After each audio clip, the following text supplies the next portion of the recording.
Isa sa mga tinitingalang mga awit ng industriya.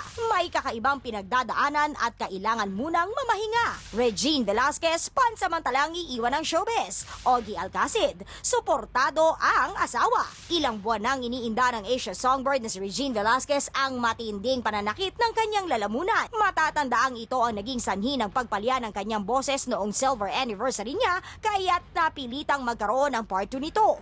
Dahil sa pinagdadaanan ito ni Regine ay nagpa siya itong magpahinga muna ng isang buwan sa showbiz at pansamantalang mamaalam sa kanyang mga commitment sa Kapuso Network. Hindi rin naman pinalampas ng kanyang asawang si Ogie Alcacid na suportahan ang Asia Songbird sa pamahinga nito. Gayong mismong ang mga doktor ni Regine ang nagpayo sa kanya na ipagamot muna ang kanyang karamdaman nang hindi na ito lumala pa.